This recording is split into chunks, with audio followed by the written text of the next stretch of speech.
A night of escape, a mistake impossible to erase. She slept with a stranger, unaware that the next day that man would be the millionaire judge about to decide her fate. If you enjoy love stories, romance, subscribe to this channel, leave your comment. Every day we post videos like this continuing. It all began at a lavish ball at the Plaza Hotel, overlooking Central Park in New York City. Letitia Miller shouldn't have been there, a reserved architect, more accustomed to technical blueprints and models than to evening gowns and champagne flutes. The 32-year-old woman, with brown hair, always tied in a discreet bun, and an analytical gaze behind her thin-rimmed glasses, had been invited by Marina Peterson, an influential client who had insisted so much that she couldn't refuse. Standing near one of the enormous columns of the Golden Ballroom, Letitia observed the environment like someone watching a spectacle from another world. The calculated smiles, the exaggerated toasts, the measured steps of people who seemed to move in a rehearsed choreography of power and influence. Her navy blue dress, the most elegant she could find in her minimalist wardrobe, seemed too simple in that ocean of jewels and imported fabrics. And that's when she saw him.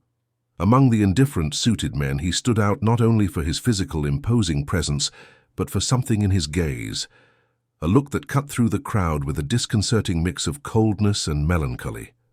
Tall, with graying hair at the temples, contrasting with the still predominant black, impeccable posture, and a presence that seemed to demand respect without uttering a word. Letitia felt an inexplicable shiver. She recognized him immediately. Edward Thompson, the most feared judge of the Federal Financial Crimes Division in New York City. The same man who 3 years ago had publicly criticized an architectural project for a courthouse she had signed, calling it aesthetically pretentious and functionally deficient in an interview for an architecture magazine. The criticism had bruised her professional pride at the time, but Letitia had moved on. Now, seeing him in person for the first time, she felt a confused mix of resentment and fascination. Why, among all the people in that crowded ballroom, did her eyes keep returning to him? When their gazes finally met, there was no room for pleasantries. The judge seemed to recognize her too, and something in his expression subtly changed. An invisible tension settled in the air, an instinctive recognition as if both knew that this encounter was not accidental. Edward Thompson maintained eye contact for too long for it to be casual, and Letitia, on an impulse she didn't understand, held his gaze instead of looking away. Marina, circulating through the ballroom like a fish in water, noticed the exchange of glances and approached Letitia with a mischievous smile. "I see you and Judge Thompson have already met," she commented, holding a champagne flute. "Only visually," Letitia replied, trying to sound indifferent. "He criticized a project of mine a few years ago." "Oh, Edward is just like that, rigorous in everything. They say he doesn't even approve of his own reflection in the mirror." Marina laughed, and then, to Letitia's horror, gestured, calling the judge over. "Come, I'll introduce you formally. He's a friend of my husband's." Edward Thompson approached with an elegance that defied his reputation for rigidity. His steps were confident, measured, as if every movement was calculated. Up close, Letitia noticed details that distance concealed, small lines of expression around his dark eyes, his perfectly trimmed beard, the discreet but distinctive cologne. "Edward, this is Letitia Miller, the architect who redesigned my house in the Hamptons. Letitia, this is Judge Edward Thompson." "Miss Miller," he said with a deep, controlled voice, extending his hand. "I believe we have met before, albeit indirectly."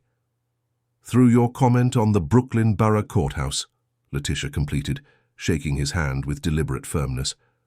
"Hard to forget such an incisive analysis." A flash of surprise crossed his eyes, quickly replaced by a calculated interest. He wasn't accustomed to being confronted, especially at social events where everyone seemed eager to please him. "I stand by my opinion on the project," he replied without mincing words, "although I recognize there is talent behind the flaws." Marina, sensing the growing tension, smiled nervously and murmured something about needing to greet other guests, moving away with the skill of someone who knows when a conversation no longer needs mediation. The dialogue that followed was brief, sharp, full of subtle provocations masked by social courtesy. Letitia defended her architectural choices with contained passion, while Edward challenged her with precise questions that revealed a surprising knowledge of architecture. It was a verbal duel disguised as casual conversation, and both seemed energized by the confrontation. "The problem with your project wasn't technical, but philosophical," he argued, as they walked slowly through the ballroom, moving away from the center of the party. A courthouse should express solidity and reliability, not experimentalism. Shouldn't justice also be transparent and accessible, or do you prefer courts to continue looking like intimidating temples where only the initiated feel comfortable? She countered. Edward opened his mouth to reply, but then something unexpected happened. Letitia smiled, not a polite or forced smile, but a genuine one that lit up her face and softened her defensive posture. It was as if, for an instant, she had seen beyond the public figure of the feared judge, and found something that amused her. "What is it?" he asked, intrigued. "Nothing," Letitia replied. "I just realized it's the first time in years I've discussed architecture with such intensity. It's refreshing." The unexpected comment disarmed Edward. The man who was never surprised in his own court, who maintained a public image of emotional impenetrability, felt something give way inside him.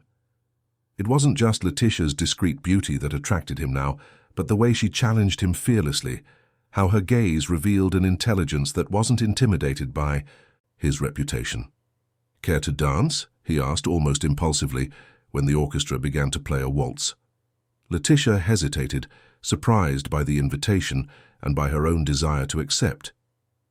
"I'm not very good at it," she admitted. "Neither am I," Edward confessed, offering his arm. "But I have a good sense of rhythm and balance. They are requirements for my work." The dance that followed was less a choreography and more a silent battle of wills. Their bodies moved in perfect synchrony, despite the tension between them. Edward led her with firmness and precision, while Letitia followed him without submission, maintaining a distance that was simultaneously proper and provocative. "You're not what I expected, Judge Thompson," she said as they spun among other couples. "And what did you expect? Someone more inflexible, colder?" "Perhaps I am exactly that," he replied, his voice lower. "In the courtroom. And outside of it?" The question hung in the air, laden with implications. Edward didn't answer with words, but his fingers lightly pressed Letitia's back, bringing her a little closer. The movement was almost imperceptible to observers, but for them it was like a silent confession. The music ended, but they remained close, for a second longer than necessary. It was Letitia who pulled away first, regaining her composure. "I need some air," she murmured, feeling suddenly suffocated by the intensity of the moment. Edward nodded, understanding the unspoken. "The terrace is empty at this hour." They discreetly headed out of the ballroom, crossing corridors decorated with contemporary American art, until they reached a spacious terrace that offered a breathtaking view of Central Park, illuminated by the full moon. The sea breeze brought some relief from the heat they both felt, not only from the ballroom's atmosphere, but from their proximity to each other. "Better?" Edward asked, observing how the moonlight transformed Letitia's face, softening her determined features. She nodded, leaning on the railing. "You don't usually frequent these social events, I imagine." "Not by choice," he admitted. "I only come when my absence would be noticed or interpreted as arrogance." "Public image," Letitia commented. "I know that game well." "It's more than a game for me," Edward said, his tone suddenly serious. "It's a responsibility. People place trust in the system I represent. And does that justify the isolation, the constant rigidity?" The question hit him at a vulnerable point. Edward was rarely questioned about his personal choices, about the price he paid for the position he held. Turning to face her, he studied her face for a moment before answering. "There are choices we make and consequences we accept," he finally said. "Some positions don't allow for compromise." "That sounds lonely," Letitia observed, with a softness that surprised her. "And you?" he asked, shifting the focus. "A talented architect, clearly uncomfortable at social events, No ring on your finger. Haven't your choices isolated you too? Letitia felt the precise hit. It was as if he had read pages of her life, with just one glance. "Touché," she replied with a bitter smile. "It seems we both sacrifice certain things for our principles." The conversation then flowed into less personal territories: literature, classical music, New York's urban problems. But something had changed. Between polite phrases and shared opinions, a connection grew that neither of them had experienced before. A mutual understanding that transcended words. They lost track of time. The party continued distantly, the sound of music and conversations muffled on the terrace. The world seemed to have shrunk to that space, that moment, those two people who discovered, with surprise and resistance, how similar they were in their differences. It was Edward who checked his watch, frowning. "It's late." "I should go back," Letitia agreed, without moving. "Me too." Neither of them moved. The air between them seemed charged with electricity, dense with unexpressed possibilities. "This is a mistake," Edward murmured, taking a step towards her. "Probably," Letitia agreed, also approaching. When their lips met, there was no initial gentleness, no hesitation. It was an urgent, almost desperate kiss, as if both had waited too long for something they didn't even know they desired. His hands found her waist, while she wrapped her arms around his neck, pulling their bodies closer with a need that defied reason. Between the muffled sound of the ballroom and the accelerated beat of their own hearts, they surrendered to impulses they had long repressed. Edward pressed her against the wall, his hands exploring the curves of her body with an urgency that contradicted his usual restraint. Letitia pulled him closer, her fingers disheveling his always perfect hair, undoing his tie with a boldness she never imagined she possessed. "My room," he whispered against her neck. "On the top floor." The silent question was answered, with an even more intense kiss. Without another word, they moved away from the terrace, crossing secondary corridors to avoid being seen. The private elevator seemed to move with unbearable slowness, each second of forced proximity increasing the tension between them. Their breaths quickened, their gazes unwavering, the minimal distance they maintained only out of awareness of their location. When the door finally opened directly into the presidential suite, there was no more restraint. Clothes were discarded on the way to the bed, hands exploring newly exposed skin, lips marking territories never before claimed. The partial darkness of the room, illuminated only by the moonlight entering through the panoramic windows, granted them a freedom that full visibility might deny. Edward laid her on the bed with a reverence that contradicted the urgency of his previous movements. For a moment, he contemplated her, as if wanting to memorize every curve, every shadow, every expression. Letitia, feeling exposed not only physically but emotionally, pulled him to her, unable to bear the weight of that gaze any longer. What followed was a mutual discovery, an exploration of bodies and limits, of repressed desires and hidden vulnerabilities. For the first time in years, he felt simply a man, not a judge, and she, for the first time since losing her parents, let go of control. In their surrender, they found an unexpected freedom. Afterward, lying side by side, breathless and surprisingly satisfied, the silence between them was not awkward, but contemplative. Edward traced invisible patterns on the skin of her back, while Letitia observed his profile against the distant glow of the city that never slept. "What are you thinking about?" he asked, his voice softer than she had ever heard. "How reality sometimes defies all expectations," Letitia replied, resting her head on his chest. "I never imagined this scenario." Edward chuckled softly, the sound reverberating against her ear. "Neither did I. It definitely wasn't in my plans for tonight. Do you have plans for every night?" "For most of them. Order and predictability are anchors." Letitia propped herself up on her elbow to look at him. "And what happens when the anchors are lifted?" "This," he replied, caressing her face with a tenderness that surprised her. "Drift, chaos, freedom." They talked for hours, discovering details about each other that they never imagined sharing with anyone. He spoke about the constant pressure of judging, lives about the isolation he imposed on himself to maintain integrity. She told him about the premature death of her parents, about how architecture had become her refuge and her prison, about failed relationships because she could never give up control. They fell asleep in each other's arms, overcome by physical exhaustion and the emotional drain of broken barriers. When morning arrived, bringing reality with its merciless light, Letitia woke with a start, checking the clock with alarm. "My God, I'm late," she murmured, jumping up and searching for her clothes scattered around the room. "I have a meeting with the City Department of Public Works in less than an hour." Edward watched her dress hurriedly, with an expression that mixed admiration and something close to melancholy. He didn't try to stop her, nor did he make empty promises about a next meeting.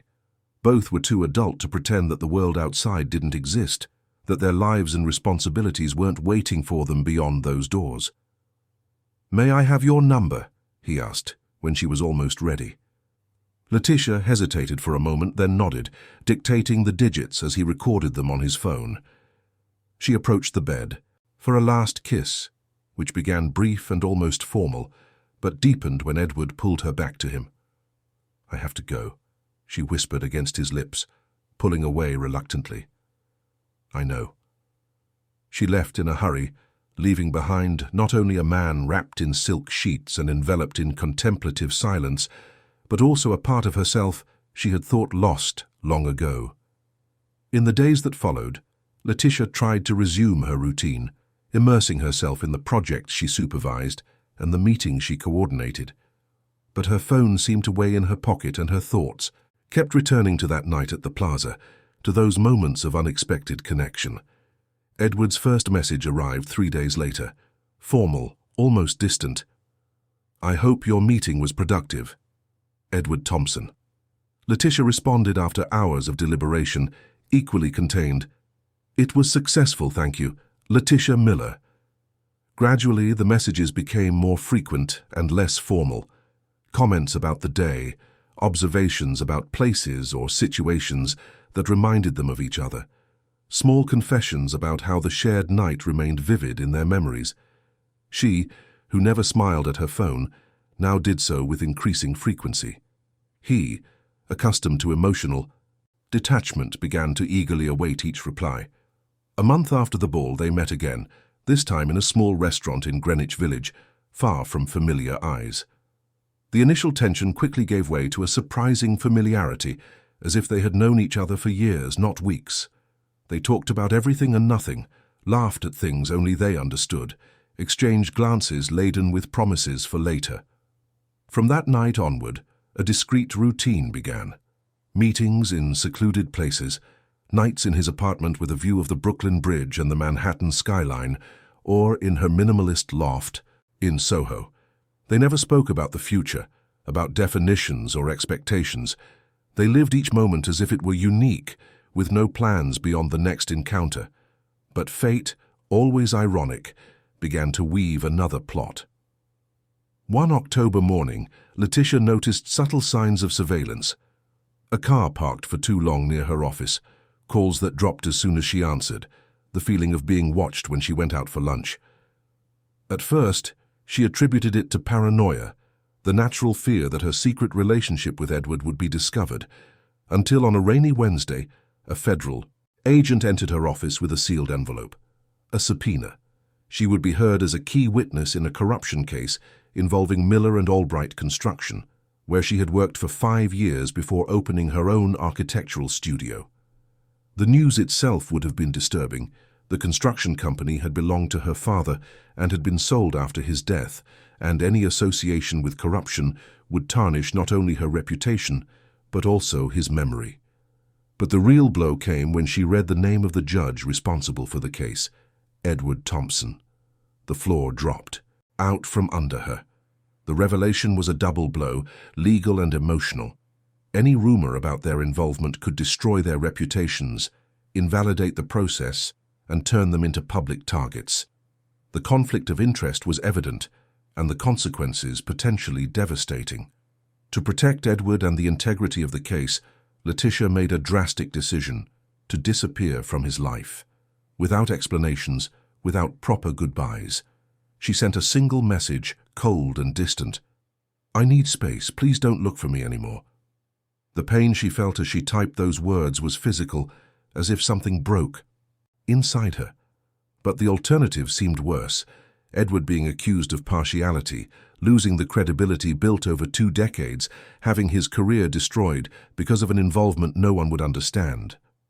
The case was too big, involving powerful figures from New York's political and business scene. The spotlights would be on everyone involved. Edward tried to make contact. Calls she didn't answer.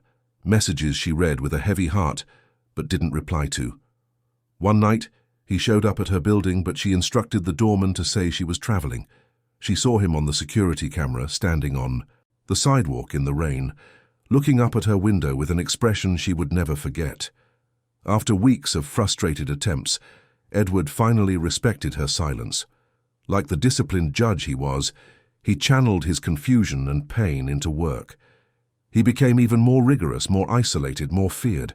His reputation for merciless judgments grew, fueled by sentences that left no room for appeal. He turned to stone. He became the man he was before her, cold, inaccessible, solitary. Letitia, in turn, immersed herself in preparing for her testimony. She revisited all the projects she had been involved in. At the construction company, analyzed documents, recalled meetings. The company had been sold after her father's death to a group led by Henry Albright, a longtime family partner and Letitia's godfather. She had stayed out of loyalty, leaving only when she noticed changes in the corporate culture that contradicted the principles her father had always defended. The more she studied the case, the more uneasy she became. The accusations involved overbilling and bribes in public contracts during the period she still worked there. As chief architect, her name was on several mentioned projects, although she was not directly accused of anything. Still, it seemed impossible that such schemes could have occurred without her noticing something. The tension increased when she started receiving anonymous emails, encrypted messages that seemed to warn her, but without enough clarity. Not everything is as it seems. Be careful who you trust. Some architects build prisons, not buildings. Her paranoia grew. She changed her phone, hired a company to check if her apartment was bugged, and began varying her daily routes. She slept poorly, startled by any night noise. In one of these moments of insomnia, revisiting case documents, she noticed something strange. Some dates didn't match.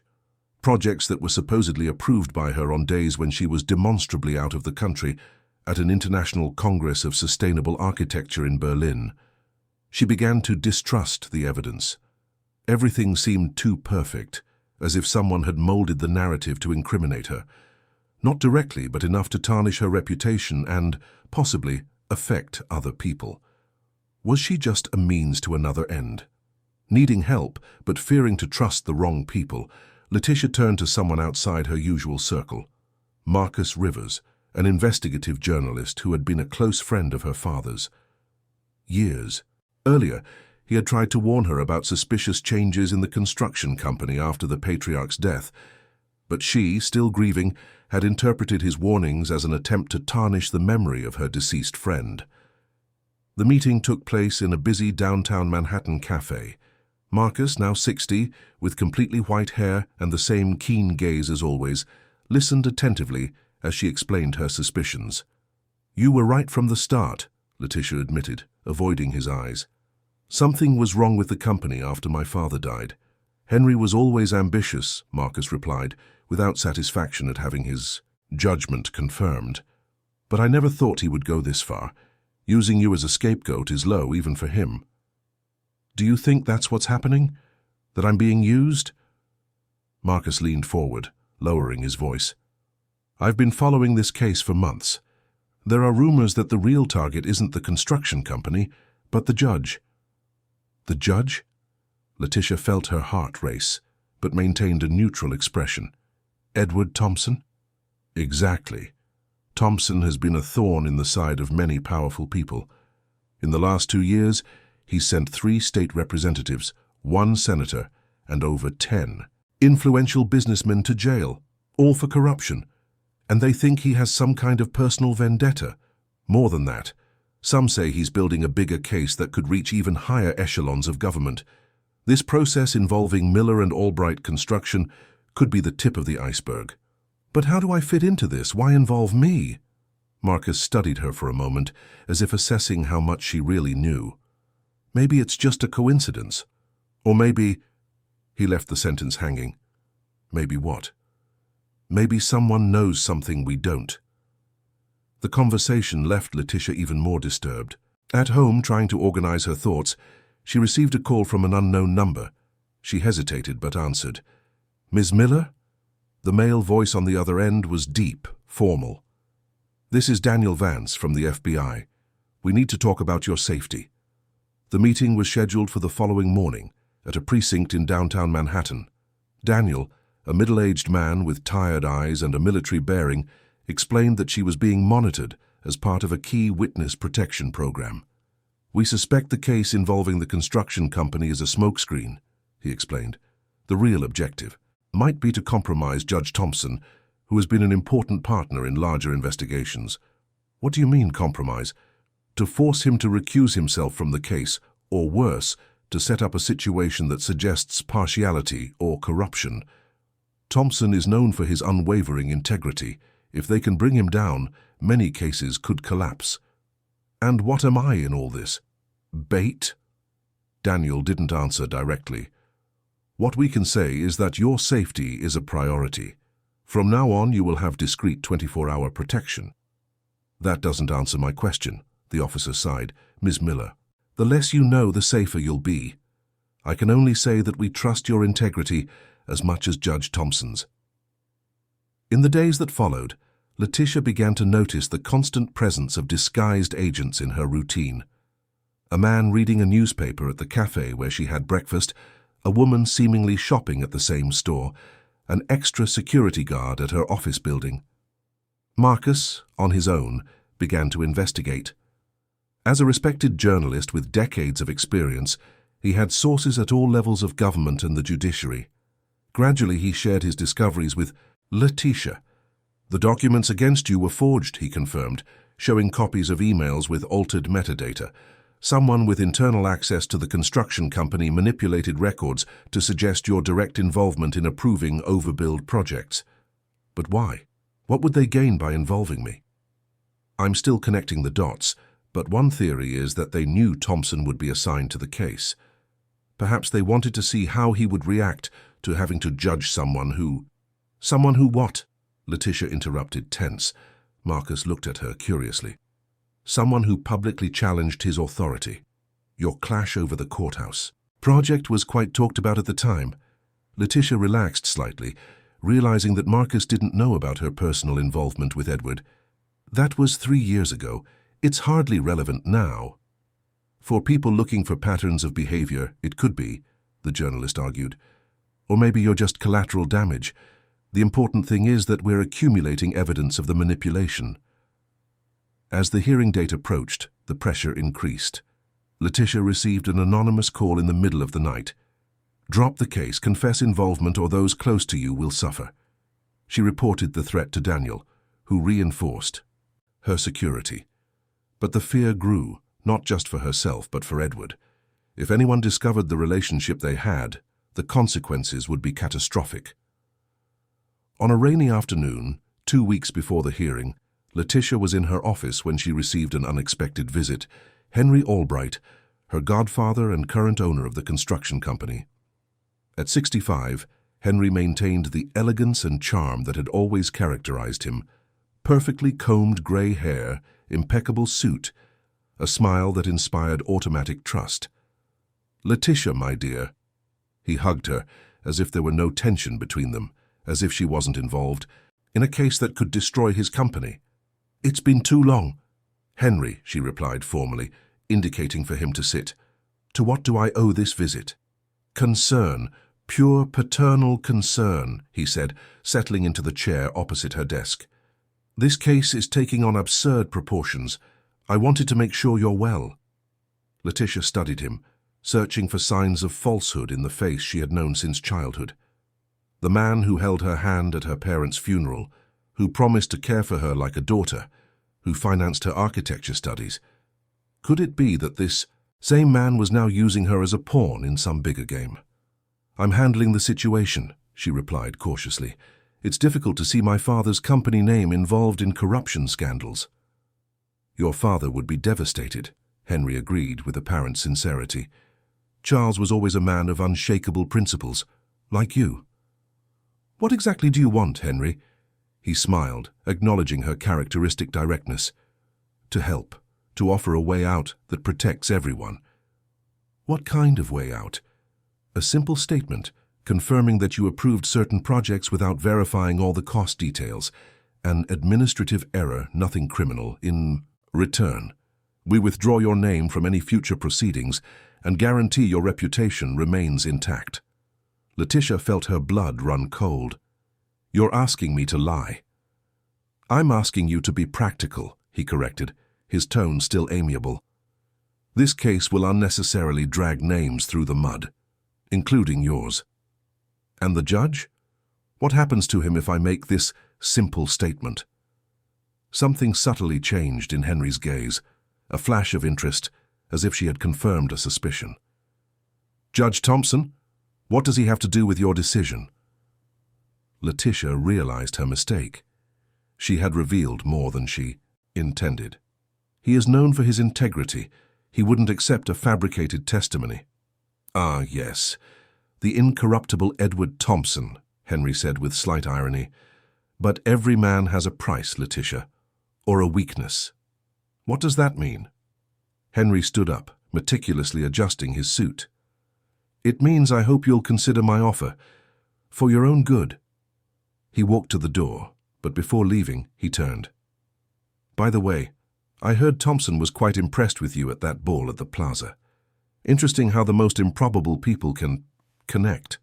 The door closed, leaving Letitia chilled. The message was clear. They knew. Somehow they knew about her and Edward. The initial panic soon gave way to determination. If they intended to use their relationship as a weapon, they would have to face her first. Immediately after Henry's departure, Letitia contacted Marcus and Daniel. In an emergency meeting at a secure location, she reported the visit and its implications. "This confirms that the real target is Thompson," Daniel concluded. "They're using you to get to him." "But how did they know about you two?" Marcus questioned. "You were discreet, weren't you?" Letitia hesitated. She hadn't told the journalist about her relationship with Edward, only that they met at the ball. "There was no us," she replied, technically true. "Just a conversation at the ball that was apparently noticed." "Henry has connections everywhere," Daniel observed. "Eyes and ears in every luxury hotel, restaurant, club. If there was any interaction between you, he could find out." "The important thing now is to anticipate their next move," Marcus intervened. "If Letitia refuses Henry's offer, what happens?" "They have a plan B," Daniel stated. "They always do." The three worked late, discussing strategies and possible scenarios. When Letitia finally arrived home, exhausted, she found her apartment ransacked. Nothing of value had been taken, but her laptop was on. She was sure she had turned it off before leaving, and a drawer of personal documents was ajar. Frightened but refusing to be intimidated, she checked the entire apartment, ensuring she was alone. Then she carefully examined the laptop, finding signs of access to her personal email. Messages had been opened, especially those exchanged with Edward at the beginning of their relationship. The invasion confirmed her suspicions. They were collecting evidence to use against Edward, to prove a personal connection that would compromise his impartiality in the case. This meant that somehow he had resisted previous pressures. He had not recused himself, had not yielded to any attempts at manipulation. Typical of him, Letitia thought, with a mixture of admiration and concern. The next morning she received an anonymous message. "Last chance. Cooperate or the judge falls." Attached, an audio file. An intimate conversation between her and Edward, clearly recorded without their knowledge. Initial despair soon gave way to fury. They had violated not only her professional privacy, but also the most intimate moments she had shared with Edward. This was personal now. She summoned Daniel and Marcus again, sharing the recording and her new determination. "I will no longer hide or run. It's time to fight back. How? Marcus asked. They have resources, influence, political power. And we have the truth, Letitia replied. And the truth, when well documented, is the most powerful weapon. The three devised a risky plan. Marcus would use his journalistic contacts to investigate even more deeply the connections between Henry and political figures. Daniel, through official FBI channels, would obtain authorization to monitor suspicious communications and financial movements. And Letitia would serve as bait. She would pretend to consider Henry's proposal, buying time and collecting more evidence. In the weeks that followed, the web of conspiracy began to unravel. Henry was not acting alone. There were connections with an influential senator, the same one Edward was investigating in another case, and with high-ranking members of the prosecutor's office. They form a perfect triangle, Marcus explained, showing a diagram he had drawn. Henry provides the money, the senator the political power, and the corrupt prosecutors the legal cover. Together they form an almost undetectable money laundering and influence peddling machine. And Edward was the only obstacle, Letitia concluded. The only one they couldn't buy or intimidate, Daniel agreed. That's why they needed to discredit him, and you, unfortunately, became the perfect weapon. As they gathered more evidence, the danger increased. Marcus's car was vandalized. Daniel received veiled threats from superiors suggesting he stop digging where he shouldn't, and the surveillance on Letitia intensified. She felt constant eyes on her, even inside her home. When the day of the hearing finally arrived, Letitia was simultaneously exhausted and electrified. She hadn't slept the night before, reviewing one last time all the evidence they had collected. Evidence of forgery, of manipulation, of a conspiracy whose sole objective was to bring down a man who refused to yield to corruption.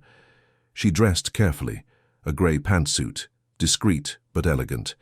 Hair tied in a severe bun, minimal makeup, no accessories other than small pearl earrings, a gift from her father when she graduated. She wanted to appear professional, controlled, unassailable. Before leaving, she looked at herself in the mirror one last time. Her eyes revealed determination, but also fear. Not for herself, but for Edward, for what would happen when they met again after months of forced separation. For what he would think when he discovered that she had pushed him away not out of lack of feeling, but to protect him.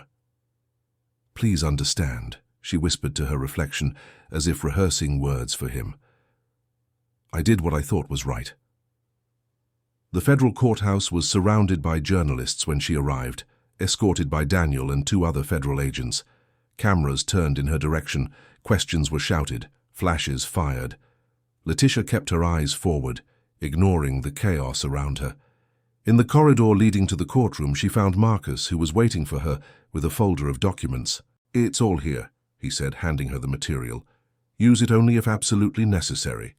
Letitia nodded, putting the folder in her bag. "And the operation?" "Underway," the journalist confirmed. "Federal agents are in position. If everything goes as planned, Henry and his accomplices will be arrested immediately after the hearing. And if something goes wrong?" Marcus held her hands briefly.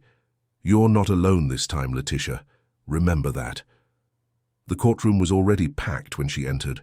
Lawyers, assistants, selected press, observers. Henry was there, at a table to the right, with two renowned attorneys. He smiled at her, confident, as if he had already won. Letitia took her seat, sitting upright, hands clasped on the table. She tried to control her breathing, calm her racing heart. And then the side door opened. Edward entered, dressed in the black robe that symbolized his authority. His face revealed nothing, the professional mask firmly in place. But when his eyes met hers, Letitia saw a flash of something. Surprise, pain, confusion, before he regained complete control. In that silent instant, full of memories and wounds, everything became clear to her. Despite everything, despite the time and distance, what they felt for each other remained intact, and that realization, instead of weakening her, gave her even more strength. The hearing was formally opened. The prosecutor, a middle-aged man with a severe expression, began by presenting the case against Miller and Albright Construction, detailing schemes of overbilling and bribes. He then called Letitia to testify, emphasizing her position as former chief architect and her alleged role in approving problematic projects. Letitia took the oath, aware that every word would be analyzed, every expression interpreted. Edward watched her with professional attention, without revealing any personal emotion. "Ms. Miller," the prosecutor began, "could you confirm that this email dated March 15, 2020, where you approved changes to the Municipal Administrative Center project that resulted in a 30% increase in the budget, was written by you? The document was projected onto a large screen." Letitia examined it carefully. It was well done, no doubt. Her digital signature seemed authentic, the email format correct. Even her writing style was precisely replicated. "No, prosecutor," she replied, with a firm voice. "This document is a forgery." A murmur ran through the room. The prosecutor seemed genuinely surprised, or feigned it well. "Are you denying that you wrote this email?" "I am stating that it is a forgery," Letitia repeated. "On March 15, 2020, I was in Berlin, participating in the International Congress of Sustainable Architecture. I have my passport, hotel records, and photos to prove it." The prosecutor hesitated for a moment, then showed another document. "And what about this internal memo, where you instruct your team to adjust technical specifications to accommodate client requirements?" "Also forged," Letitia replied, maintaining her calm. "The date coincides with my period of medical leave after knee surgery. I have hospital records to confirm that." The atmosphere became increasingly tense. With each document presented, Letitia pointed out inconsistencies, temporal impossibilities, technical details that proved forgery. The prosecutor, visibly uncomfortable, became more aggressive in his questioning, pressing her, trying to make her contradict herself. "You seem to have a convenient explanation for every document," he observed with sarcasm. "Are we to believe that there is an elaborate conspiracy just to implicate you?" "Not just to implicate me, prosecutor," Letitia replied, holding his gaze firm, "but to achieve other objectives." Edward, who had been observing silently until then, intervened for the first time. "Ms. Miller, could you elaborate on what you mean?" "By other objectives?" Letitia looked directly at him. This was the decisive moment. "I believe I am being used as a pawn in a larger game, Your Honor. The true objective is to compromise the integrity of this court, and specifically yours." The entire courtroom fell silent with that declaration. Everyone's gaze alternated between Letitia, standing with a defiant posture, and Edward, seated in his high chair, his expression impenetrable. Henry Albright leaned over to whisper something in his lawyer's ear, while the prosecutor seemed momentarily disconcerted. "Miss Miller," Edward said after a calculated silence, his voice controlled and professional, "you are making a serious accusation. Do you have proof to substantiate it?" "Yes, Your Honor," Letitia replied without hesitation. "With the court's permission, I would like to present evidence that my attorney and an investigative journalist have gathered over the past few months." The prosecutor immediately protested, claiming that the evidence had not been submitted previously and could not be admitted. Edward, after brief consideration, decided to allow it. "Given the exceptional nature of the accusations and their relevance to the very functioning of justice, I will allow the witness to present what she has. The court will evaluate admissibility later." Letitia opened her folder and handed copies of the documents to the court officer who distributed them. Meanwhile, she explained what they had discovered. Internal emails from the construction company showing the deliberate fabrication of evidence against her. Communications between Henry and Senator Peter Anderson discussing ways to neutralize Judge Thompson.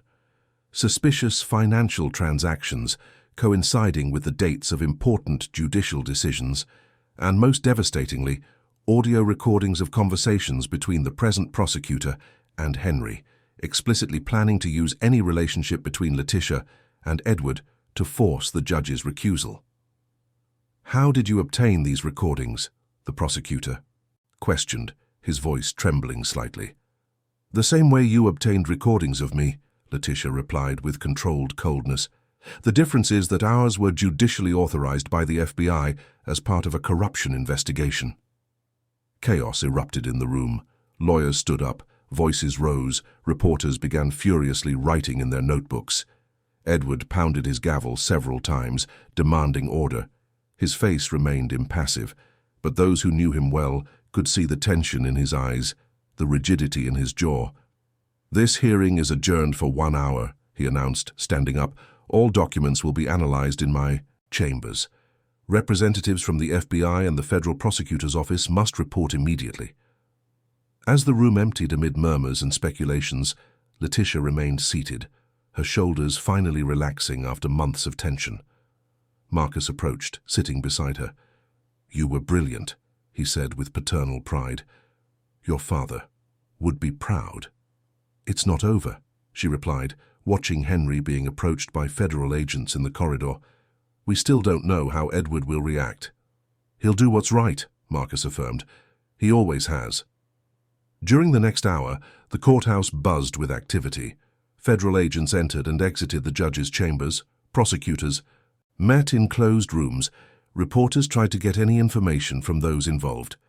Letitia was led to a private room where she waited, trying to control her anxiety. When the hearing resumed, the atmosphere had drastically changed. New prosecutors were present, representing the Federal Prosecutor's Office's Anti-Corruption Task Force. Henry had not returned. He had been detained for questioning. The original prosecutor was absent, also under investigation. Edward entered, his face even graver than before. He sat down, adjusted his robe, and addressed the crowded room.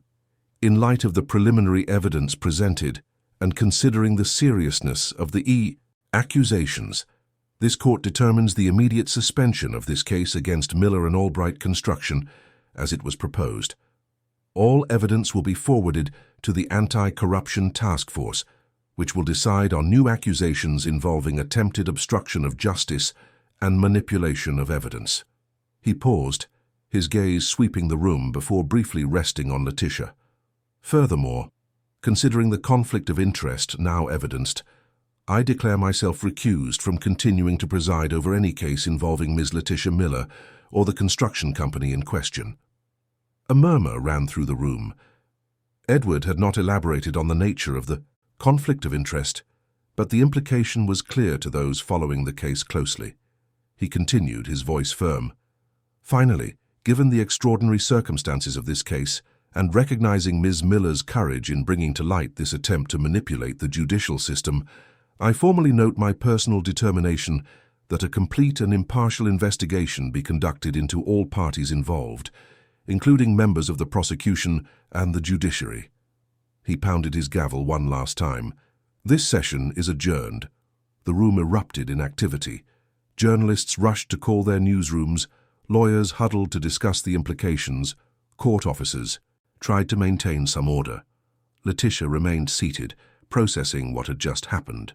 Edward had acted exactly as she expected, with integrity, even if it meant personal sacrifice. When she finally stood to leave, she was approached by reporters in the corridor. Questions were fired from all sides. "Ms. Miller, what is your relationship with Judge Thompson? Do you confirm there was a personal relationship? Did Mr. Henry Albright try to blackmail you?" Daniel appeared at her side, clearing a path through the crowd. "No comment at this time," he declared, leading her to a private elevator. "Ms. Miller is under federal protection and will make official statements at the appropriate time." In the elevator, Letitia could finally breathe. "Where is he?" she asked Daniel, without needing to specify who. "In his chambers," the agent replied. "He asked to see you if you agree." Letitia nodded, her heart racing. After months of forced distance, of painful silence, she would finally face Edward face to face, without masks, without pretexts. The judge's chambers were on the top floor of the courthouse, an austere but elegant space, with floor-to-ceiling bookshelves and large windows that offered a panoramic view of the city. Edward was standing by the window, his back to the door, when she entered. He had removed his robe, wearing only his perfectly tailored dark suit. His shoulders seemed laden with an invisible weight. "Edward," she called softly, closing the door behind her. He turned slowly. His face revealed exhaustion and relief in equal measure. For a moment they just looked at each other, the space between them charged with unspoken words, repressed feelings, months of longing and doubt. "Why didn't you tell me?" he finally asked, his voice hoarse with contained emotion. "Why did you disappear like that?" "To protect you," Letitia replied, taking a hesitant step towards him. "When I received the subpoena and saw your name as the judge on the case, I understood that any connection between us would be used against you. Your career, your reputation, everything you worked for. So you decided alone that it was best to distance yourself," he concluded, without accusation, merely stating the fact. "Without giving me a choice, without trusting that we could find a solution together." "There was no clean solution," she argued. "If you immediately recused yourself, it would raise suspicions. If you continued on the case, knowing about what happened between us, you would be compromising your integrity. And you thought I would prefer my career over you?" The question hung in the air, direct and devastating. Letitia felt tears forming, but held them back. "I thought you shouldn't have to choose," she replied, her voice trembling. "Your integrity as a judge is part of who you are, Edward. I couldn't be the person to take that away from you." He walked slowly towards her, closing the physical distance that had existed between them for so long. "You're right about one thing," he said, his voice softer now. "My integrity is fundamental to me. That's why after leaving this room I will submit my resignation to the court." "What?" Letitia stared at him, alarmed. "You can't do that. Not now. Not when we've proven you were right all along." "Precisely because of that," he explained. "My impartiality was compromised not because I yielded to corruption, but because I fell in love. And although I technically violated no rules, our brief involvement occurred before this case, I cannot continue as if nothing happened." "Are you giving up everything because of me?" she asked, guilt evident in her voice. Edward smiled for the first time, a tired but sincere smile. "No, Letitia, I am choosing to be true to myself, and perhaps more importantly, I am finally making a choice instead of simply following the predetermined path." He gently touched her face, his fingers tracing the contour of her cheek with reverence. "These last few months without you were the emptiest of my life. I thought I had lost something I barely had time to recognize I had found." Letitia could no longer hold back her tears. They flowed freely as she allowed herself, finally, to feel everything she had repressed, the fear, the longing, the love that had grown even in absence. "I thought about you every day," she confessed. "I hated having to feign indifference, having to ignore your messages, knowing how much you were suffering." "No more," Edward promised, pulling her closer. "No more solitary sacrifices. Whatever comes next, we face it together." When their lips finally met, it was like coming home after a long and painful exile. The kiss contained everything: apologies, promises, longing, hope. His hands held her face as if it were the most precious of treasures, while she clung to his shirt, fearing he might disappear if she let go. A brief knock on the door separated them. Daniel entered, looking embarrassed to interrupt the moment. "Pardon me, Judge Thompson, but the reporters are practically breaking down the doors. The court is asking for an official statement." Edward sighed, visibly composing himself. "Thank you, Agent Vance. I'll be there in 5 minutes." When Daniel left, Edward turned back to Letitia. "This is going to be a media circus. They're ready to turn everything into a scandal, or a soap opera romance." "And how should we deal with it?" she asked, worried. "With the truth," he replied simply. "Without hiding, without exaggerating. Just the truth. We met. We distanced ourselves when the conflict of interest arose, and now I am recusing myself from the case to preserve the integrity of the process." "And us? What happens now?" Edward looked at her with an intensity that made her heart race. "That depends on you. I know what I want, Letitia. I want to build something real with you, something that doesn't need to be hidden or protected. But I can't promise it will be easy." "I never wanted easy," she replied with a genuine smile. "I just wanted true." They left the chambers together, not hand in hand. There were still protocols to respect, but side by side, united in purpose. The crowd of journalists awaited them, cameras ready, recorders extended. Edward made a brief and direct statement without flourishes or excessive justifications. He explained that he would step down from the case due to a previous personal relationship with one of the witnesses, that this relationship had been interrupted precisely to avoid conflicts, and that his resignation from the magistracy was a personal decision to preserve both his integrity and that of the judicial system. "I served justice for 20 years, he concluded, and it is precisely out of respect for it that I step down now, so that there is no shadow of a doubt about the impartiality of the ongoing proceedings."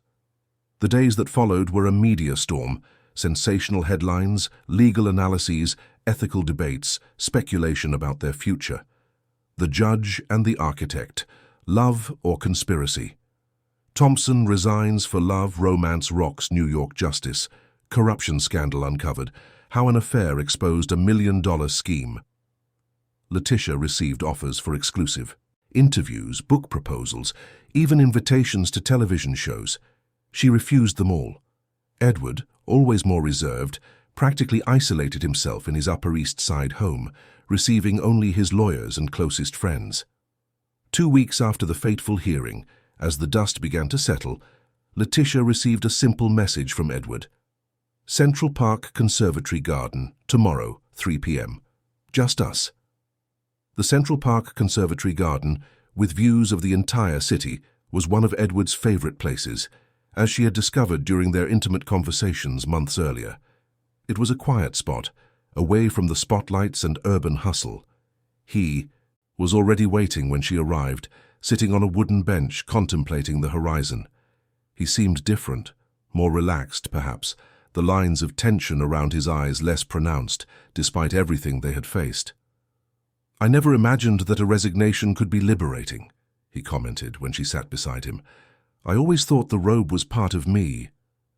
"And wasn't it?" Letitia asked, observing his profile against New York's blue sky. "It was an important part, yes," Edward admitted. "But not the only one, nor the most vital. I discovered that when you left my life, I realized I could lose the title, public respect, even professional purpose, and still move forward. But losing you, that left me empty." Letitia felt her heart race with his vulnerable honesty, so different from the contained man she had initially known. "And now," she asked, "what comes after the magistracy?" Edward smiled, turning to face her completely. "Several universities have already invited me to teach constitutional law. Some law firms have offered partnerships. There's a judicial transparency NGO that wants my involvement." "Sounds like you have plenty of options." "Not for work," he agreed. "But there's another more important decision I need to make."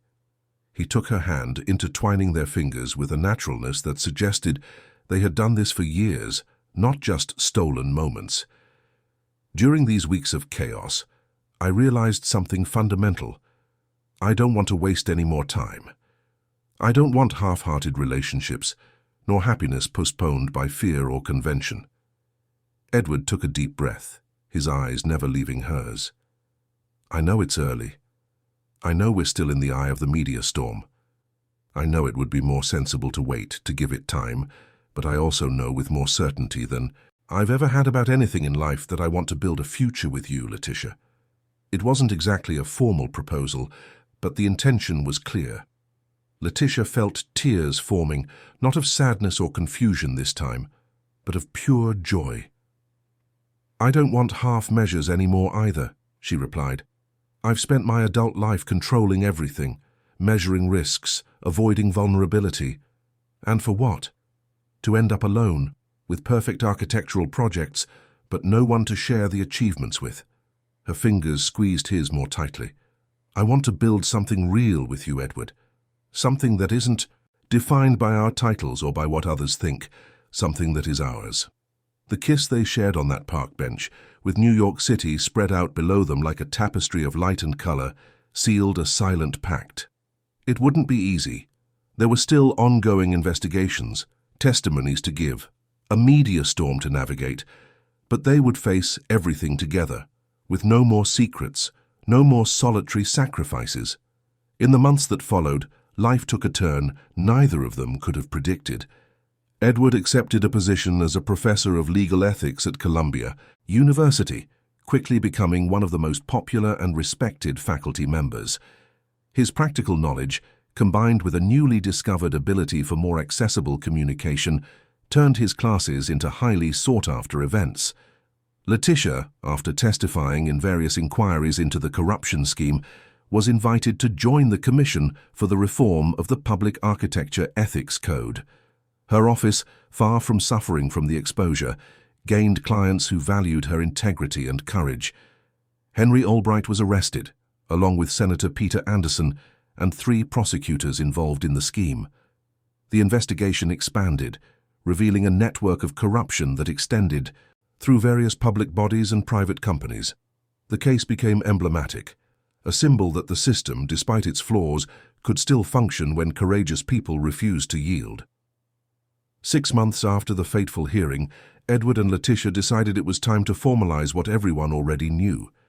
They chose a significant place for both of them, the terrace of the Plaza Hotel, where they had first talked on that night that changed their lives.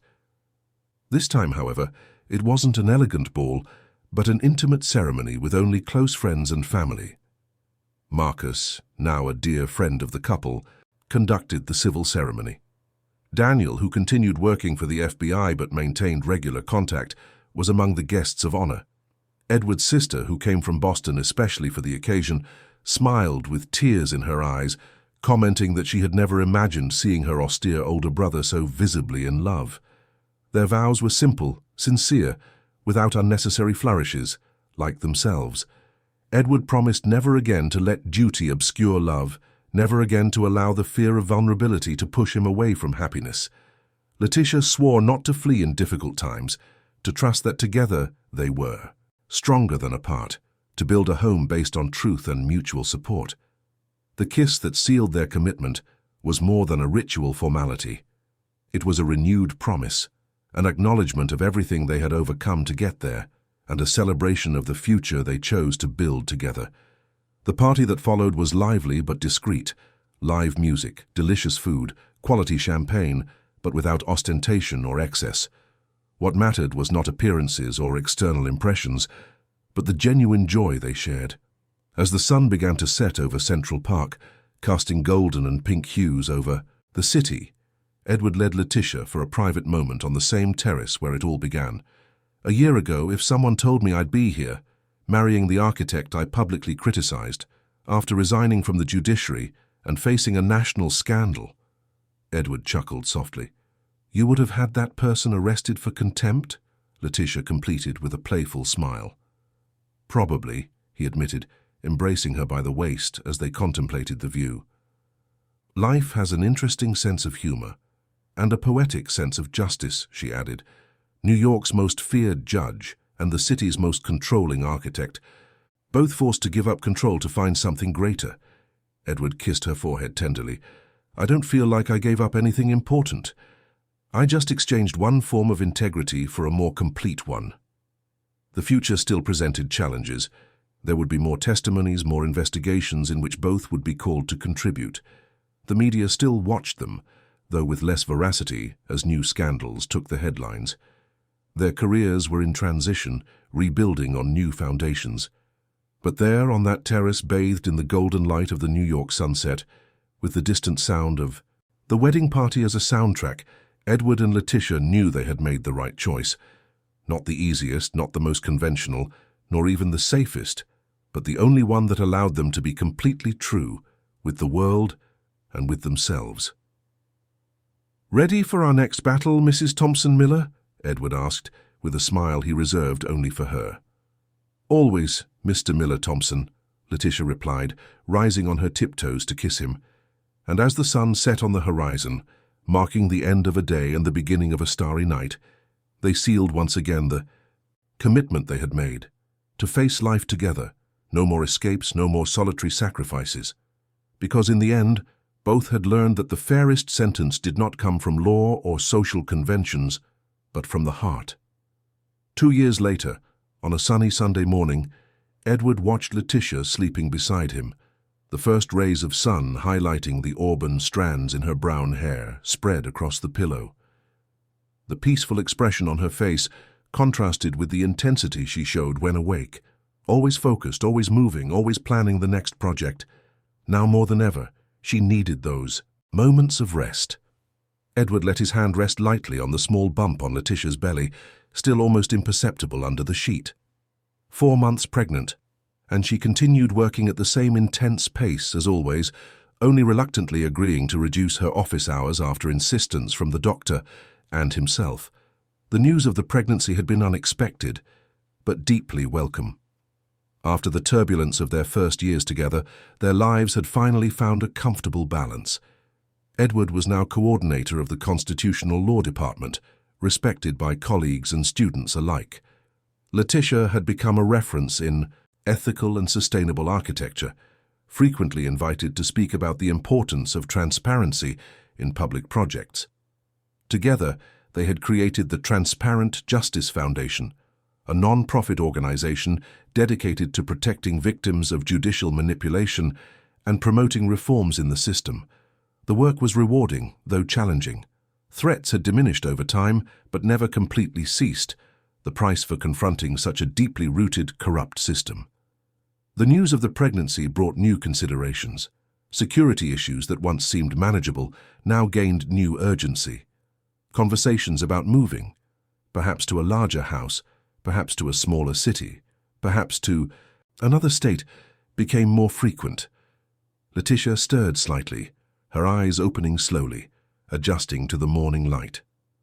Finding Edward's gaze fixed on her, she smiled sleepily. "How long have you been watching me sleep?" she asked, her voice still husky with sleep. "Not long enough," he replied, leaning in to kiss her softly. "You talk in your sleep, you know." "Lie," she protested, stretching like a cat in the sun. "What did I supposedly say?"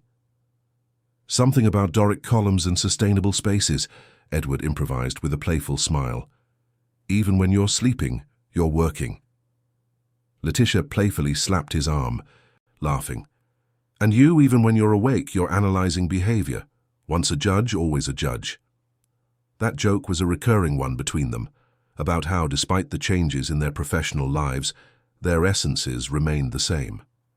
Edward still analyzed everything with the critical eye of a magistrate.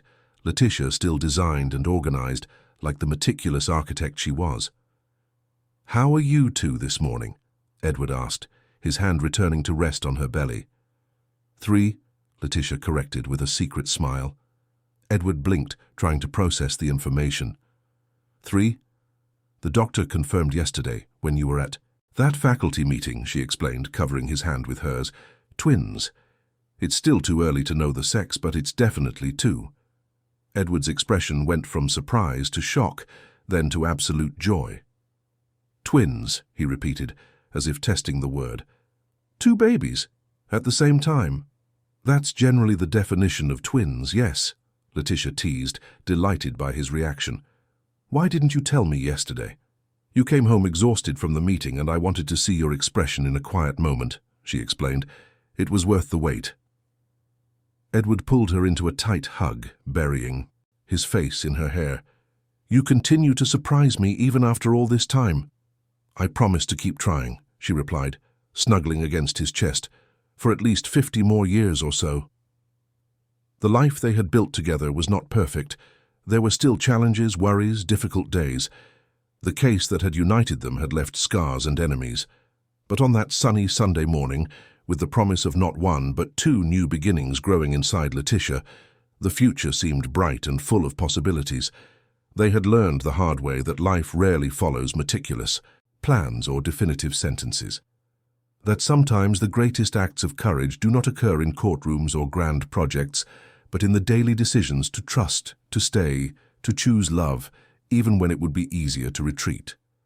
And as the sun rose in the New York sky, casting light on the new day, Edward and Letitia allowed themselves a few more moments of tranquility together, knowing that regardless of the challenges the future brought, they would face each one as they had promised, side by side.